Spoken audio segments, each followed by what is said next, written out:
I was 17 years old, living in Birmingham, Michigan, and boarding a plane. My parents thought I was going to Lansing to visit my sister Nancy, but I actually had a hot date that was taking me to Woodstock. Settling into my seat, I was shocked to suddenly find myself looking at a familiar face that I didn't want to see. Oh my God, that was Mr. Jensen, and he saw me. Oh, bummer. Oh, he'll tell Dad. They're golfing buddies. Shoot, I hate having to lie to them, but it's for their own good. That way they don't have to worry about me. Hell, they wouldn't let me do half the stuff I do if they knew about it. Anyway, I'm making my own money, doing well in school, great at my sales job, and pretty good at this modeling thing. Besides, I'm very mature for my age. Yeah, I can handle myself well out in the world. I think I've got good karma. I'm actually quite excited about my future. Not sure what it looks like yet, but I'm excited about it. I wonder if it'll include Randy. Randy. I had met Randy 10 months earlier in Boston while attending a college open house with a friend. I'll always remember the first time I laid eyes on him. He was tall and had dark, wavy hair and broad shoulders and had these gorgeous green eyes with super thick eyelashes, and his cheeks were like chiseled, giving this depth of character to his face. I said to myself, that is the best looking guy I have ever seen. To tell you the truth, I knew I was cute, in a pixie sort of way. Had a great smile and a world-class ass, as my sister loved to say. But I also knew that I was not a great beauty. But regardless, before meeting Randy, I believed that no guy was ever going to find me sexually attractive because I was flat-chested. Oh, God, I hate that phrase. And I don't mind admitting that it gave me a double D-size complex. So let's just say I was lacking big time in the boob department. Anyway, I knew there were more important things in life, so I tried to accept my bum luck and follow my grandmother's advice. Franny, what God has forgotten, fill it with cotton.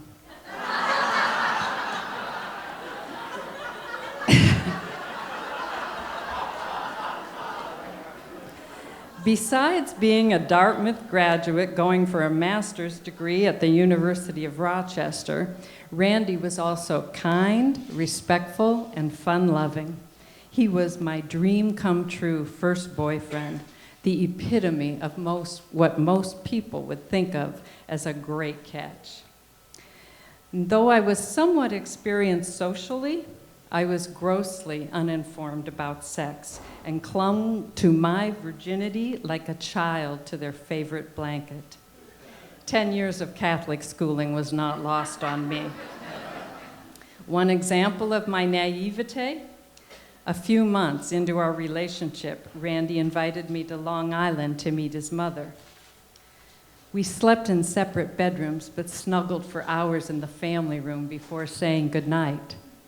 Trying to hold the line at petting, I kept the guy in a constant state of frustration, and one night he lost it, so to speak. He stifled his orgasm so well that I had no idea it had even occurred.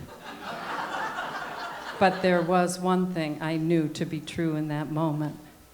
Hey, I smell lobster.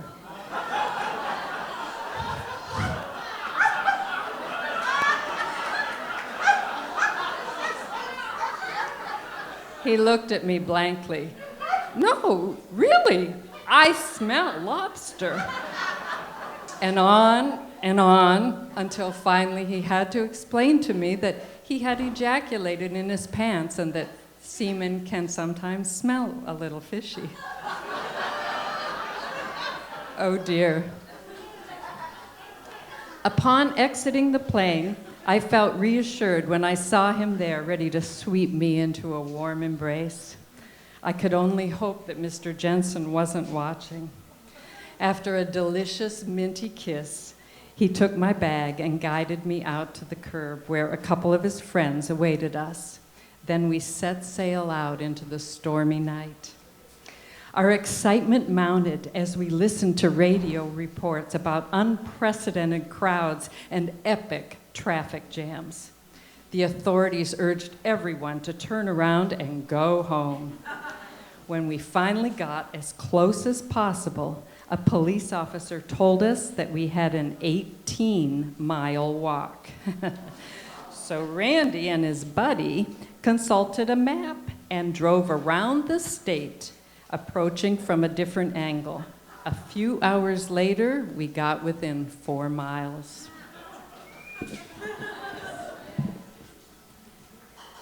The rain subsided and the sun's rays brought the morning to light. Pungent manure steam rose from the saturated farmland, mixing with wafts of incense, sage, and marijuana.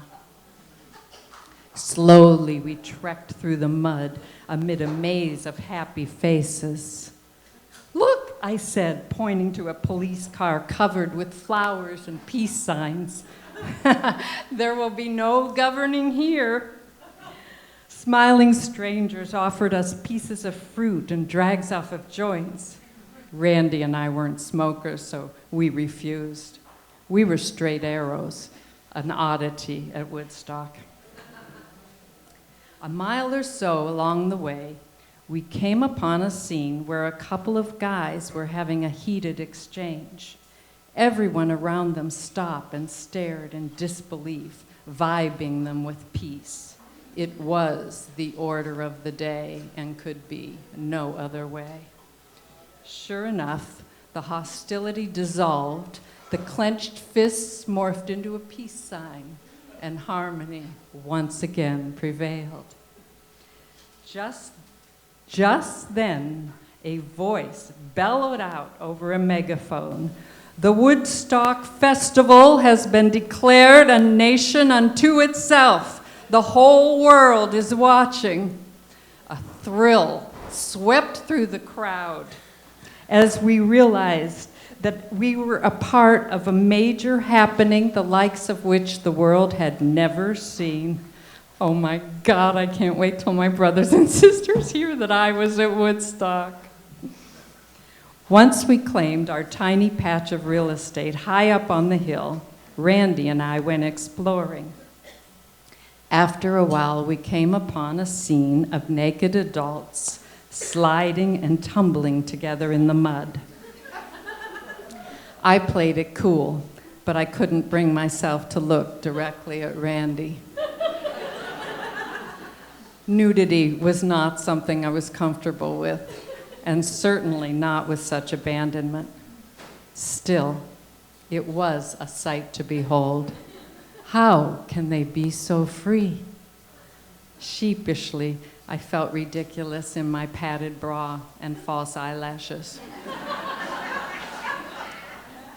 Richie Havens saved me from my discomfort when he took the stage and rendered his epic version of freedom.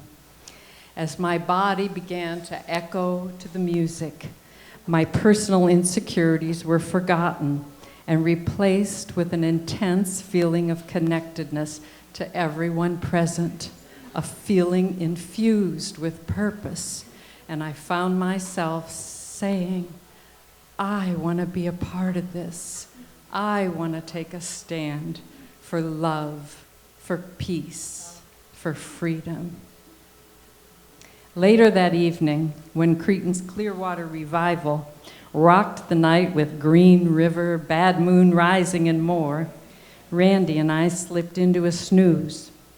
But the next thing I knew, I was rising to my feet as if being called to attention by a god or a goddess. Who is behind this voice? I had to know.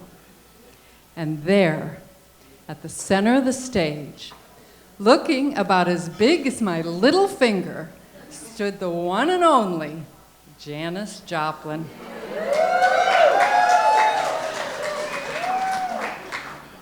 Now, my older brother Mark had recently turned the family on to her Cheap Thrills album, but I had only heard a lot of screeching at the time.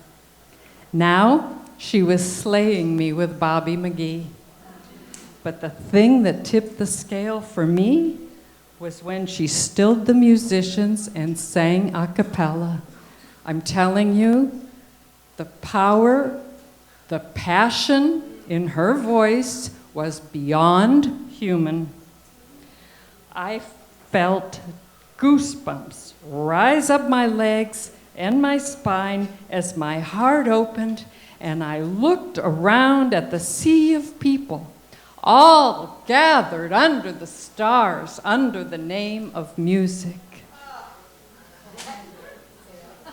I was ecstatic.